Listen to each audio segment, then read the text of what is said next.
அனைவருக்கும் வணக்கம். ஓம் ஸ்ரீ பாலாயை நமக. ஸ்ரீ பாலா சதகம் 32வது பாடல்.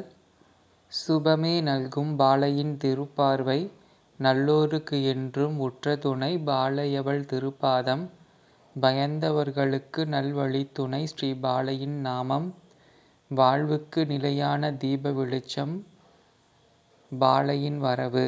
வசந்த வாழ்விற்கு நிலையான தீப வெளிச்சம் பாலையின் வரவு. பாடலின் பொருள். சுகமே நல்கும் பாலையின் திருப்பார்வை. இங்கே பார்வை என வரும்போது அது வெறும் பார்வை அல்லையாம், திருப்பார்வை என்று சுட்டிக்காட்டுகிறார் கவிஞர். திரு என்றால் மகாலட்சுமியை குறிக்கும். பாலையின் அருள் விழிகளே லட்சுமிகரத்தை வாரி வழங்கக்கூடியது.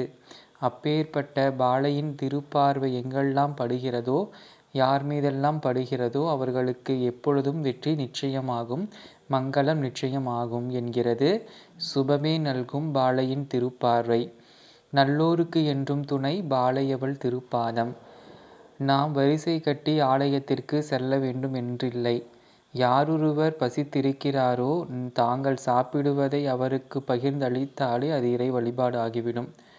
ஒருவர் மனக்குறையோடு இருக்கும் பொழுது அவரை குத்தி பேசுவதை விட அவருக்கு ஆறுதல் சொல்வதே இறைவனுக்கு சாற்றப்படும் பூமாலையாகிவிடும். ஒரு வாயில்லா ஜீவன் துன்பப்படும் போது அந்த துன்பத்தை உடனடியாக சென்று நீக்குவதே ஆலயம் கட்டிய பலனுக்கு நிகராகிவிடும். அப்படி நல்லோரை தேடி அம்பிகை எழுந்து ஓடி வந்து விடுவாள். நல்லோர்கள் ஆலயம் சென்றுதான் தெய்வத்தை வழிபாடு செய்ய வேண்டும் என்றில்லை. தெய்வம் நினைத்து விட்டால், நல்லோர்களுக்கு அருள் செய்ய நினைத்து விட்டால் எந்த வழியிலும் காட்சி கொடுத்து கடாட்சம் செய்துவிடும். அந்த வகையில் பாலையும் அனுகிரக பூஷிதையாவாள். நல்லோர்களுக்கு என்றும் அவளுடைய அருள் நிலையாக உண்டு.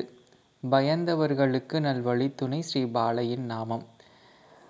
நல்லோர்களுக்கு என்றும் துணையாக இருப்பது பாலையவள் திருப்பாதம் என்று பார்த்தோம். அடுத்தது பயந்தவர்களுக்கு நல்வழித்துணை ஸ்ரீ பாலையின் நாமம்.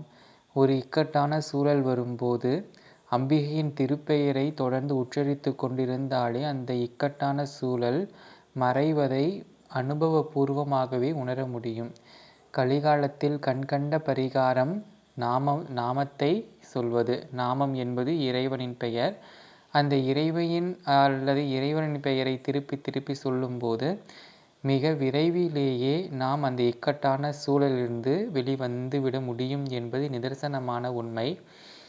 எங்கு பார்த்தாலும் துன்பம், எங்கு பார்த்தாலும் ஏமாற்று கூட்டம் என்று இருக்கக்கூடிய இந்த கலிகாலத்தில் இன்னொரு சிறப்பும் உண்டு. அதாவது இறைவனின் நாமத்தை சொல்லவே ஒரு புனிதம் அங்கே உருவாகி அந்த புண்ணியம் நம்மளை காத்துவிடும் என்பதே அந்த சிறப்பாகும்.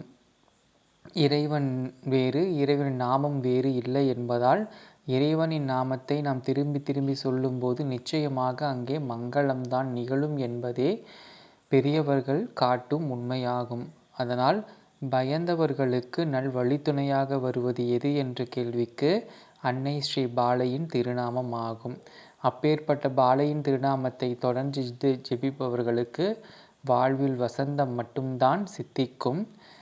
அது அடுத்த வரியில், வசந்த வாழ்விற்கு நிலையான தீப வெளிச்சம் பாலையின் வரவு.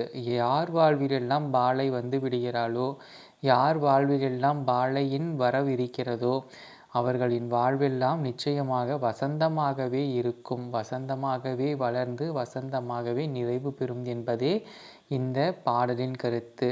சொல்லும் பொருளுமாக இருக்கக்கூடிய அந்த அம்பிகை வழிபாடு செய்வதே மனிதர்களுக்கு விதிக்கப்பட்ட விதியாகும்.